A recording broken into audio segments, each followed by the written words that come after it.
Mesdames et messieurs, bonjour à toutes et à tous. Bienvenue sur la quatrième partie de notre message. Les 5 facteurs déterminants service de qualité dans la maison de Dieu. Et c'est toujours avec l'apôtre Michael Oropo. Dans la première partie jusqu'à la troisième partie, eh bien, nous avons vu les 5 facteurs. Nous avons défini et détaillé les 5 facteurs. Et maintenant, nous avons commencé les valeurs. Les 5 valeurs qu'il faille développer pour un service ou une adoration acceptable aux yeux de Dieu. Et nous avons retenu dans la troisième partie de notre message que la première valeur qu'il faut cultiver, eh bien, c'est le respect, la considération. D'accord, surtout le respect, de valoriser, de respecter les autorités, les principes et protocoles déjà institués, déjà établis dans une institution avant votre arrivée. Et donc, ici, nous allons évoluer, d'accord, dans les valeurs à développer ou à cultiver pour avoir un service acceptable, pour avoir une adoration acceptable aux yeux de Dieu. Et nous avons démarré, nous avons dit que la deuxième valeur à cultiver si vous voulez être un travailleur ou un ouvrier visionnaire dans la maison de Dieu, eh bien, vous devez cultiver l'attitude ou alors vous devez vous engager dans une discipline personnelle, une discipline très aiguë, une discipline personnelle. Et je me suis rendu compte avec le temps que avoir un bon cœur ne suffit pas, c'est-à-dire que aimer la vision que vous allez servir ou la vision sous laquelle vous servez ne suffit pas.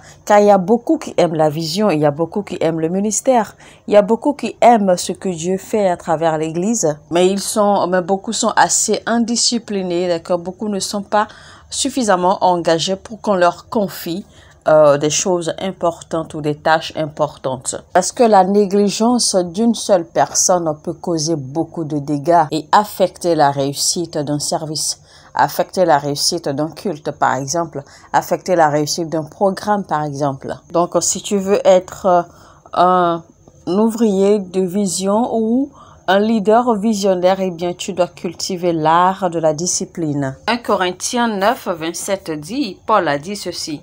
Mais je traite durement mon corps et je le tiens assujetti de peur d'être moi-même rejeté après avoir péché, après avoir prêché aux autres. Parce que si vous n'êtes pas discipliné, votre service sera sans importance ou votre service sera inutile. Si vous n'êtes pas discipliné, votre grâce sera gaspillée. Si vous n'êtes pas discipliné, l'onction de Dieu sur vous sera gaspillée. Troisième valeur à cultiver, eh bien, il s'agit de cultiver une bonne réputation.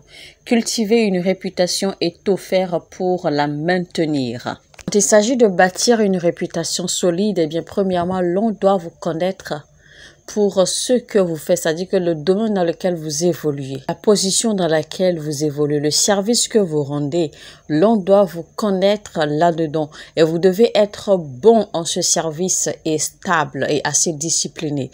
Et ce qui fait en fait que l'on doit vous connaître que vous êtes bon dans tel domaine, dans ceci et dans cela. Et donc que cela devienne quelque chose que vous cultivez, que vous maintenez. Deuxième niveau de réputation qu'il faut bâtir, eh bien, c'est votre intégrité. L'on doit vous reconnaître pour votre intégrité. L'on doit vous connaître, l'on doit savoir que quand vous dites oui, c'est oui. Quand vous dites non, c'est non. Le premier niveau de réputation à bâtir concernant ce que vous savez faire, eh bien, il faut que même en votre présence, que l'on manque de vous. C'est-à-dire que même en votre absence, pardon, que l'on manque de vous. Il faut qu'en votre absence, que l'on vous recherche parce qu'on sait que vous êtes bon dans ce que vous faites, parce qu'on sait qu'il n'y a que vous qui puissiez faire ceci et personne d'autre. Donc, et que l'on vous recherche pas parce que l'on vous aime, pas à cause des émotions, mais que l'on vous recherche à cause de votre compétence et de votre intégrité. Et donc, le deuxième niveau d'intégrité à bâtir, c'est l'intégrité concernant l'honnêteté, la sincérité, que l'on sache que votre oui est oui et que votre non est non. Il faut que l'on puisse compter sur vous valablement pour rendre un service de façon fidèle et juste. Parce qu'il y a beaucoup qui se vantent, mais on ne peut compter sur eux. Il y a beaucoup, on ne peut pas leur faire confiance sur le rendu d'un service ou la qualité d'un service. Quatrième valeur à cultiver, vous devez apprendre à gérer, à contrôler vos émotions. Vous ne devez pas vous laisser aller par vos émotions. Vous ne devez pas réagir selon vos émotions. Paul a dit à Timothée dans 1 Timothée 3, 14, 15, « Je t'écris ces choses avec l'espérance de te revoir, afin que tu saches, si je tarde, comment il faut se conduire dans la maison de Dieu, et l'église du Dieu vivant, la colonne et l'appui de la vérité. » Alléluia.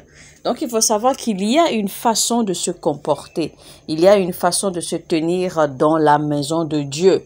Donc, dans la maison de Dieu, peu importe ce que vous traversez dans votre vie privée, eh bien, vous n'allez pas permettre que cela affecte votre service ou votre devoir ou votre fonction dans la maison de Dieu. Une fois que vous entrez dans la maison de Dieu pour votre service, eh bien, vous le faites sans émotion, sans considération de vos émotions. Parce que vous devez vous arranger pour maîtriser vos émotions et mettre vos émotions personnelles de côté et vous focaliser sur ce que vous avez à faire pour le bon fonctionnement de la maison de Dieu.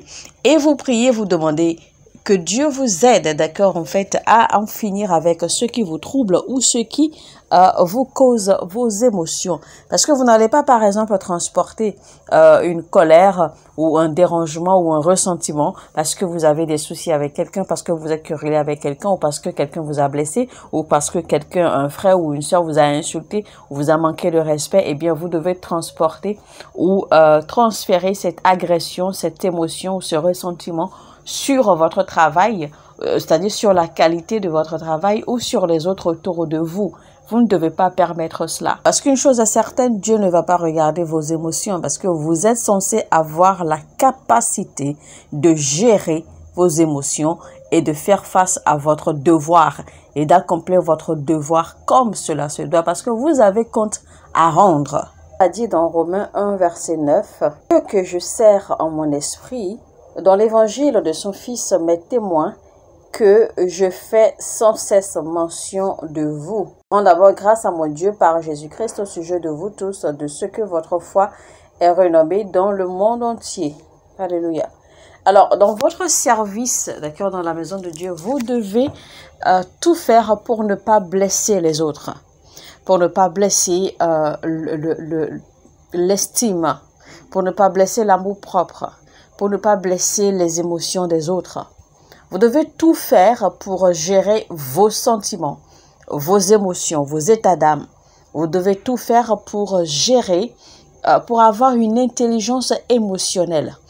Même en faisant votre service, vous devez démontrer de l'amour, de la diligence, de la passion, de la compassion envers les autres. Parce que ce n'est pas parce que vous devez faire votre devoir. Ce n'est pas parce que vous devez faire votre service. Supposons par exemple que vous êtes un accueil, vous êtes un protocole, vous êtes un agent de ceci ou de sécurité ou de cela. Dans l'église de Dieu, ce n'est pas parce que vous devez faire votre travail que vous devez mépriser, d'accord, ou malmener les autres. Ce n'est pas parce que vous devez faire votre travail que vous devez manquer de respect aux autres.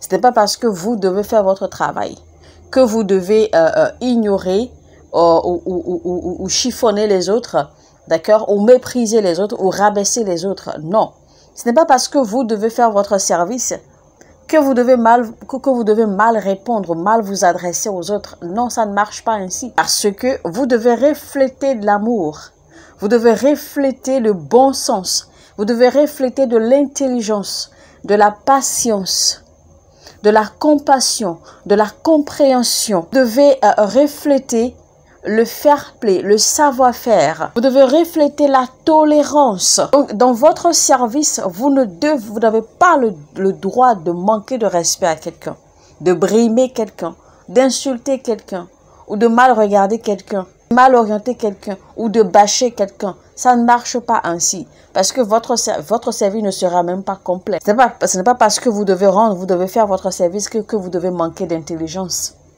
et de tact et de savoir-faire.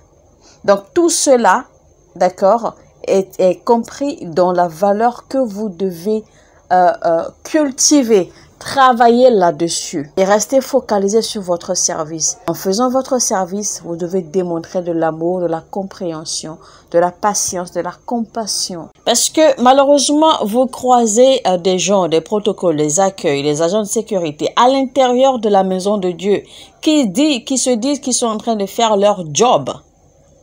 Et vous les croisez, mais ils sont arrogants. Ils vous démontrent un genre de manque d'humanité que vous ne comprenez même pas. Ils manquent de respect. Ils ne sont pas indulgents. Ils ne sont pas patients. Ils ne sont pas compassionnants. Ils ne démontrent aucun amour parce qu'ils se sentent proches de la grâce. Ils se disent qu'ils font leur service, mais ils le font de la mauvaise façon. Ils le font de la pire des façons. Malheureusement, donc c'est de cela que je parle. L'apôtre Paul a dit dans 2 Corinthiens 6, verset 3, « Nous ne donnons aucun sujet de scandale en quoi que ce soit, afin que le ministère ne soit pas un objet de blâme. » Donc, quiconque veut être un ouvrier ou un travailleur de vision dans la maison de Dieu doit cultiver ses valeurs. Quand vous occupez une position dans l'église ou dans la maison de Dieu, la position que vous occupez ne veut pas dire que vous êtes supérieur à quelqu'un, non. La position que vous occupez indique simplement les responsabilités qui sont placées sur vos épaules. Dieu a un agenda pour son œuvre.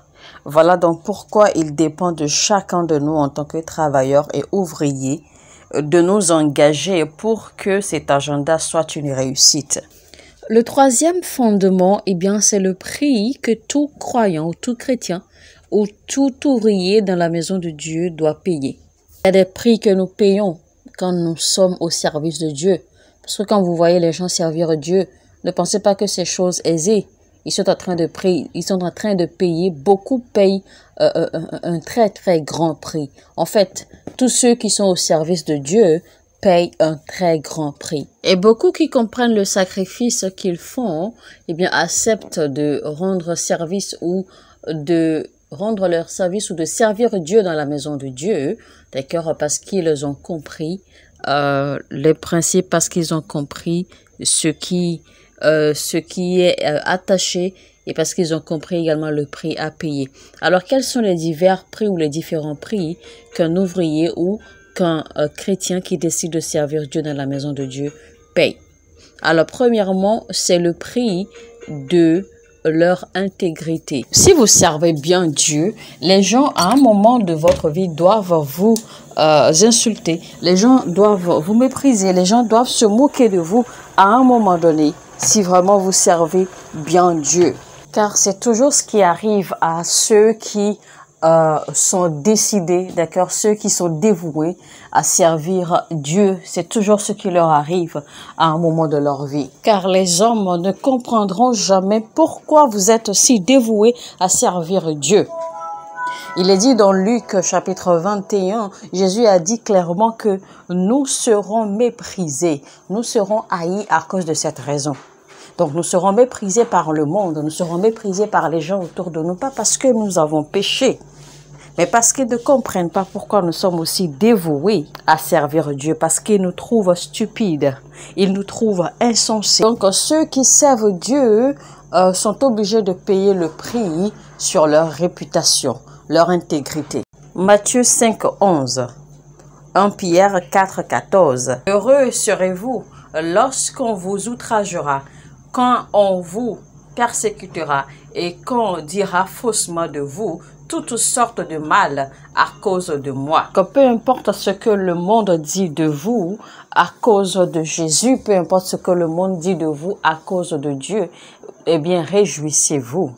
Car c'est ce que Jésus-Christ nous dit. Réjouissez-vous car cela ne devrait pas vous décourager. Cela ne devrait pas affecter votre amour et votre service au royaume de Dieu. Parce que vous ne le faites pas pour les gens. Vous le faites pour Dieu. Et vous savez pourquoi vous êtes aussi dévoués à cela. Mesdames et messieurs, eh bien, on va s'arrêter là pour la quatrième partie de notre message.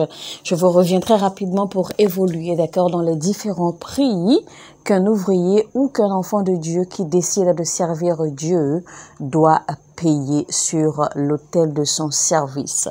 Alors, c'était donc les 5 facteurs qui définissent ou influencent ou qui donnent un service de qualité en tant qu'enfant de Dieu. C'était donc avec l'apôtre Michael Oropo, donc la quatrième partie. Alors, si vous avez aimé ce message, d'abord, je vous exhorte chaleureusement à faire recours à la première, deuxième et troisième partie afin de comprendre ce message véritablement et d'en apprendre les leçons, d'accord, qui sont données là-dedans.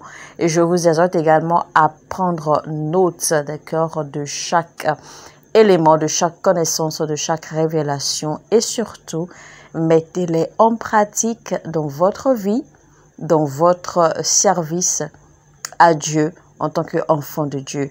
Et vous verrez la gloire de Dieu. Si vous avez aimé, alors likez, cliquez sur le bouton j'aime et partagez au maximum autant que vous pouvez. Si vous n'êtes pas encore abonné à cette chaîne, alors faites-le très rapidement et activez la cloche notification afin de ne rater aucun de nos messages. Sur ce, je vous dis que Dieu vous bénisse. Shalom, shalom chez vous. Mon heure a sonné et votre heure a sonné.